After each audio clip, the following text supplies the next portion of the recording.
What's going on, everyone? Welcome back to the show. So we have an update when it comes to the Social Security Fairness Act. We're going to talk about that today. Representative Larson did a live stream a couple of days ago, and he was talking about the Social Security Fairness Act, or he was asked a question about, are there any new updates when it comes to the elimination of WEP and GPO? And he had a response, and that response is some new information, and it's actually good information. So we're going to go ahead and take a look at that in this video. But first off, you guys can do me a favor. Please like the video. And if you're watching this video and you want to see more content like this, please consider subscribing to the channel.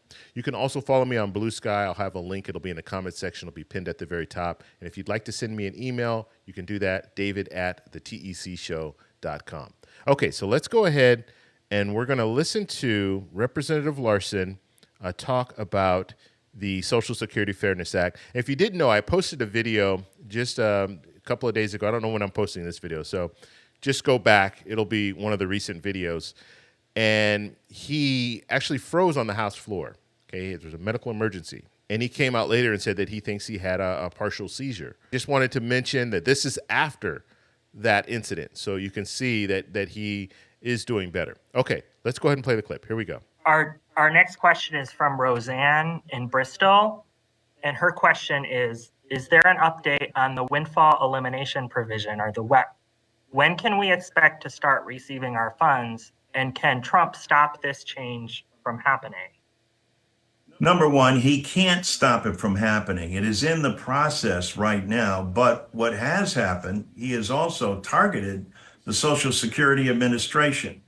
And so currently, and I don't think many people understand this, Social Security is the nation's #1 insurance program, the #1 anti-poverty program for the elderly, the #1 anti-poverty program for children.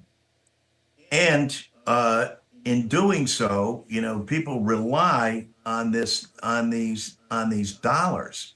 And for so long, under both WEP and GPO, teachers, firefighters, municipal employees, police officers were denied the money that they had paid into the system because they worked another job and they worked and paid into the system. They were not getting their Social Security checks, and that was wrong.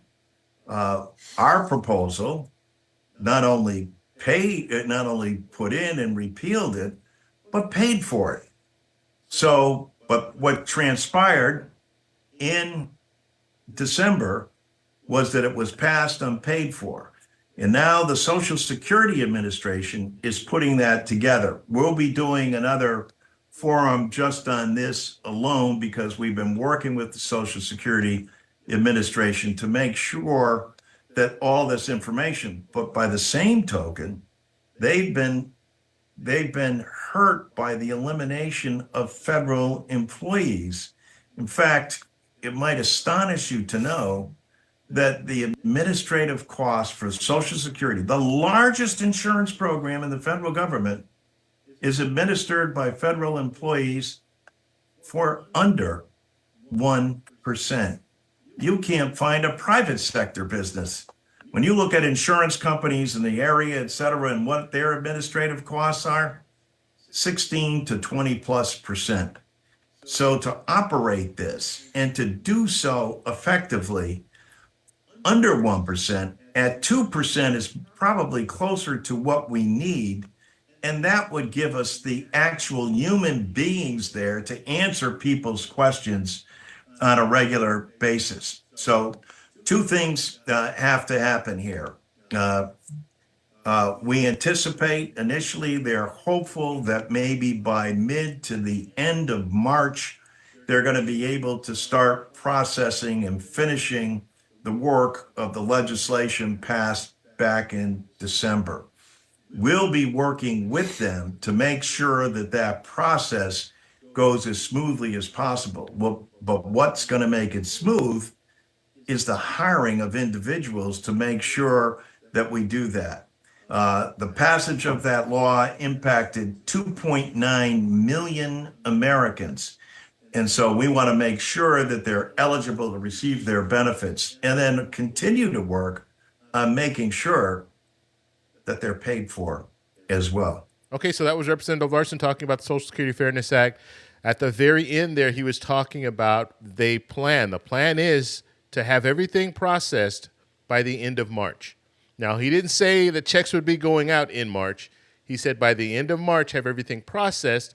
So maybe, just maybe, fingers crossed, April, you'll start seeing those increases. And so that's the good news out of this. Now, he didn't say that, so I don't want to put words in his mouth. I'm not saying that that's what's going to happen, but if they can finish the processing in March, well, then let's hope that they'll be able to soon after that send out the retroactive payments and then start those monthly increases, or really start the monthly increases first and then send out the retroactive payments. Now, what I've heard in the past is that they'll probably do it in waves, so it's not going to be, when it comes to retroactive payments, everyone's not going to receive the retroactive payment at the same time. They'll probably do it kind of in phases. But the good news out of this is it looks like, and he's been, talking, communicating, working with the Social Security Administration to try to get this processed. So if he's doing that, then he does have some inside information when it comes to where they are along the process. And so I think it's good news. That's what the Social Security Administration is putting out there right now is they're saying it could be a year or more. Okay, so that next year, this time, we could still be talking about the fact that people haven't received their retroactive payments and people haven't started receiving their monthly increase. And so the fact that he's saying it could be processed next month, that's good news. And so we'll just have to see if that is the case. And they're going to have the Social Security Administration, they're going to continue to struggle because they're short-staffed. Okay, and this is no surprise. And a lot of federal agencies right now are short-staffed. And so the talk is to shorten that staff even more.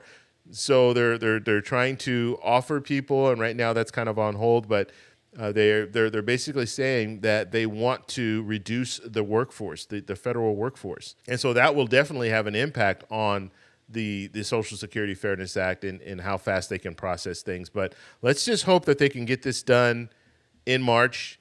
And if they can get it done, if they can process things in March, right? Basically, we're going to hear about cuts because in March, that's when Speaker Johnson is going to bring the budget bill to the floor. And at that time, we're going to see some agencies get cuts.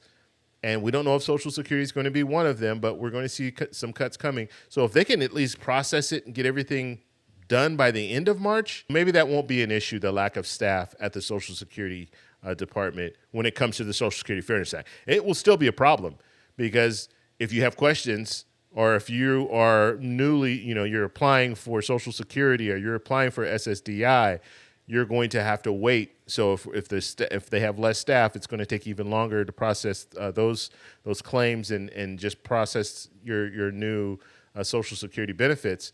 But when it comes to the Social Security Fairness Act, maybe if they can get it processed by the end of March, that will be good for those individuals, about 3 million people, as he stated.